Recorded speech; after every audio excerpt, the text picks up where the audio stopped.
Before I get to working with web services, I'll describe how to use the asynctask class to manage background threads in an Android app.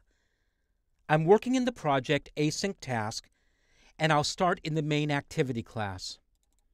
To work with asynctask, you create a subclass of asynctask, and typically you declare this subclass as an inner or member class of the activity that's going to use the background thread. So in main activity, I'll go down to the bottom of the code, and I'll make a bit of space after the last method.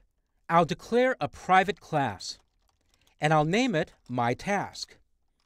And I'll extend the class asynctask. I'll press Control Space and choose asynctask from the Android.os package, and that auto-completes the class signature. When you extend asynctask, you need to declare 3 generic types, named here params, progress, and result. I'll set them all to string, and I'll explain what they each do as I do the coding. Then I'll add in a pair of braces to complete the code block. Notice that there's an error indicator in the trough on the left, and the most important error here is that I must implement an inherited abstract method named doInBackground. Asynctask has this one abstract method that you have to implement. It has other methods that you can override, but those methods are fully implemented in the superclass. In this subclass, the only method you have to do is doInBackground. I'll click on the error indicator and choose the quick fix Add Unimplemented Methods. Notice that the doInBackground method is set up to receive a set of parameters. The 3 dots mean that you can pass in a list of parameters, any number of parameters in any order, but they must all be strings. Now that's not always true of all async tasks. The reason my doInBackground method is expecting strings is because I declared the parameters type here. That was the first generic declaration. Also notice that doInBackground returns a string, and that's because of this generic type, which is called the result. The doInBackground method receives arguments of a particular type and returns a result of a particular type. And all of the code that runs within this method will run in a background thread. Now, because you're running in a background thread during this method, you don't have access to the user interface, or the main thread. And so to provide that access, the asynctask superclass provides other methods that you override. I'll override the first one here, above doInBackground. I'll type onPre and press Control Space, and I'll choose onPreExecute.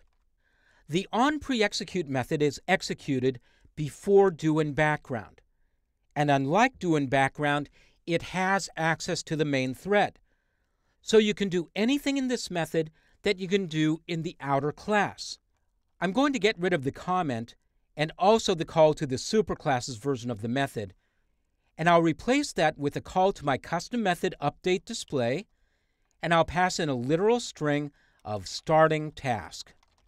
So that method is called before doInBackground. And there's another method that's called after doInBackground, and that's called onPostExecute.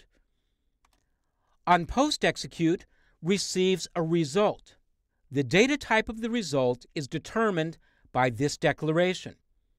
It's the same data type as is returned from doInBackground, and in fact, the doInBackground method is going to return a value which is then directly passed into onPostExecute. And onPostExecute has access to the main thread. So in doInBackground, I'll pass back a value of task complete. That value will be passed into onPostExecute right here, and I can display that in the user interface. I'll once again call updateDisplay, and I'll pass in the result.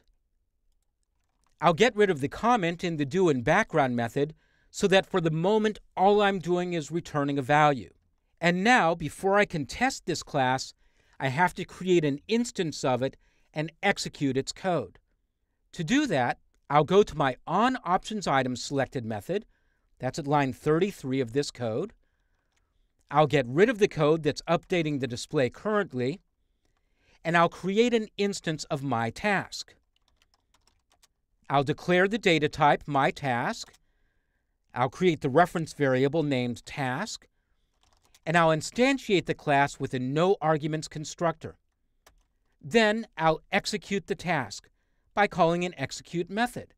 When you execute the task, you can pass in as many parameters as you want, separated by commas, but they all have to be of the type that's declared in the params data type generic declaration. So I'll pass in 3 values, param1, param2, and param3. And now I'm ready to test the app. I'll save and run the app in the emulator. And when I click the action bar item, I see starting task and then immediately task complete. Now this isn't doing much yet, but you can see that by executing the task, you're at least calling on pre-execute, you're passing value back from do in background, and you're calling on post-execute. And you're successfully updating the display. So now if that's working, you're ready to go to the next step in understanding async task and adding some more complex functionality in the background thread.